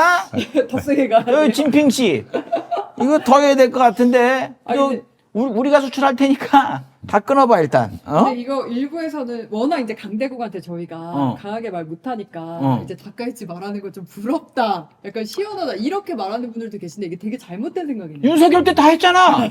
다 해서 우리나라 지금 저기 중국 무역 수지 봐봐. 개판 났어. 피해 다 먹었어. 우리 그 사람 모르는 사람들이. 우리나라 경제 왜 어려운 줄 알아? 윤석열 때 대중국 이거 다 망했어. 네. 그 지금 완전히 이거 최대 흑자국에서 지금 막 적장가 그래. 네. 중국의 GDP가 지금 일본의 4배예요. 네, 네. 일본이 뭐 역시 힘이 있으니까 말했다. 윤석열도 했어요. 했어 다. 윤석열도 대만에 대한 뭐 무력에 의한 그 대만 해배 현상 변경을 용납하지 않겠다는 얘기를 했어요. 윤석열이 말하는 건 너무 좀 이상해가지고 그리고 안 들려서. 어이없었을 수도 있어. 네. 돌아야냐? 근데 지금 말씀을 들으니까 알겠네. 대만이라는 건 일본이 대만을 얘기하는 거는 차원이 다르기 때문에 이렇게 되는 건데 우리나라 피해 많이 입었어 윤석열 때문에. 그때도 이제 대만 문제는 양안 문제라고 하는데 대만의 문제를 양안 문제는 중국의 일국가 원칙이기 때문에 이건 내적 문제다 이런 거거든요. 근데 예를 들어서 이제 중국이 예를 들어 이렇게 얘기를 했다고 치자고요. 북한에 대한 무력 현상 변경에 대해서 그러니까 현상 변경을 시도하는 것은 용납하지 않겠다. 아니 뭐 한반도 현재 현상을 유지해라. 이건 뭐 평화 유지라고 말을 할 수가 있어요. 네. 근데 뭐 예를 들어서 뭐 휴전선 너머로 포를 쏜다든가 우리가 윤석열 정부가 이렇게 하려고 했으니까 군이 드론을 보낸다든가 이거 용납하지 않겠다. 중국에 얘기하면 니들이 무슨 자격으로 네. 이렇게 나오는 거잖아요. 네. 우리는 내부 문제예요. 중국은 그 원칙을 얘기하는 것이고 네. 미국은 이제 그걸 용납할 수 없겠다고 하는 것이고 그럼 그런 요구가 있으면 우리는 최대한 어쩔 수 없이 의견을 표명한다 하더라도 우리 입장에서는 최대한 수위를 낮춰야 돼요. 네, 그럼요. 수위를 낮춰야 돼요. 근데 이 다카이 씨는 진짜 겁없이 얘기를 한 거예요. 근데 앞으로 어떻게 흘러갈지 모르겠습니다만 일단 지금 상황에서 우리한테만 시선이 안 돌아오고 우리한테만 걸리적거리지 않으면 우리나라 경제 상황에는 저기 나쁠 건 없다. 네, 네. 예, 우리한테만 피해 주지 말고 티격태격 하던가. 근데 당장은 그렇긴 예, 한데 좀 예. 우려스러운 게 중일 간의 이제 긴장 상태가 높아가면서 이제 대치 국면이 된다면 이제 미국에서 계속 우리한테 요구한 건 그거잖아요. 일본 편 들어라. 한미를 하나의 군사 동맹 네. 체계로 만든다. 그래서 이제 공군은 미군이, 해군은 일본군이, 그리고 지상군은 한국군이 담당을 하고 한국군은 일본군의 지휘하에 들어간다. 이제 이런 식의 좀 그림을 그려놨던 거거든요. 그게 첫 번째 위험한 것이고 두 번째로는 이제 일본 그거는 이제 그 뭐 어떻게 이제 군사적인 문제에 대해서는 우리가 뭐 다른 방식을 좀 취할 수 있다 하더라도 우리가 주도권을 가지고 주도권이라기보다는 네. 발언권을 가지고 예를 들어서 다카이치 사나이가 이제 독도 문제를 어떻게 할 거냐. 지금은 안 건드려도 분명히 그 쳐다볼 거거든요. 저 정도의 이제 극단적 발언을 이미 한 이상 네. 이제 두 가지 가능성이 있어요. 하나는 이제 중국과의 이렇게 갈등이 심한데 한국까지 거기에 그러니까 여력이 지금 중국 편에 들게 만들 수는 없으니까 사료를 독도 문제에 들여야죠. 대해서는 좀 유보할 거다라는 게 네. 있고 이미 내친 김에 독도까지 한 번 더 세게 나가자 난사. 이렇게 할 수도 있다는 좀 가능성이 있는데 아직까지는 이제 다카이시의 정치력을 저희가 이제 검증할 수 있는 단계가 아니기 때문에 네. 둘 중에 어떻게 할지 잘 모르겠어요. 네. 아무튼 위험하죠. 우리 건드리지 마라. 우리 가만 안 있는다. 네. 내가 가만 안 있는다. 예. 알겠습니다. 네. 그럼. 또 얘기 들어보고 싶지 많았는데, 문득 이렇게 듣다 보니까 다음 주쯤에는 아까 언론들 얘기를 하셔가지고, 예. 이 독재 정권 때 이 조중동이 했던 재밌는 짓거리 한 세 가지만 다음 주에 좀 말씀해 주실 수 있을지. 우리가 보통 아는 거는 이제 전두환, 각하, 만세 뭐 요 정도잖아요. 근데 우리가 모르는 조중동의 이 진짜 얘기하기 싫은 민낯. 우리가 보면 어떻게 쪽팔려서 막 이런 거. 근데 이제 우리가 지금 조중동이라고 부르잖아요. 네. 근데 이제 동아일보 기자들은 동조중이라고 부르고요. 예. 중앙일보 기자는 중조동이라고 불러요. 어. 자기를 앞세우고 그래요? 근데 요 삼대 언론사, 신문사 체제가 만들어진 건 80년대예요. 네. 그러니까 시절. 조중동 말씀하시지만 네. 70년대부터 사실 80년대 초까지도 네. 1등 신문 한국일보였어요. 자, 그런 얘기를. 네, 근데 여기까지. 그래서 그런 얘기를 조중동 얘기를 하기가 네. 마땅치 않은 게 그래요? 그 독재 정권 시절 그러면 전두환 박정희 네. 전두환 시절이잖아. 네. 뭐 이승만 시절에 이제 언론 탄압도 있고 한데 그래서 그걸 다 묶어서 조중동이라고 얘기하면 안 되고 네. 이제 언론 탄압과 좀 뭐 언론에 좀 비루한 좀 그거만요. 그러니까 뭐몇 가지만 얘기를 해보죠. 어떤 짓거리까지 했는지 저것들이 살아남으려고 그래놓고 지금 아니 살아남으려고 그랬다고 그러면 안 돼. 똥똥거리려고. 그렇죠. 예. 그런데 이것들이 민주 정권만 들어서면 어떻게 건방을 떠는지 요거 다음 주에 한번 준비를 해보겠습니다. 네, 알겠습니다. 그러면 개떼들 시즌 3 여기서 마무리하고요. 다음 주에 이런 재미난 이야기로 돌아오도록 하겠습니다. 여러분 감사합니다. 안녕.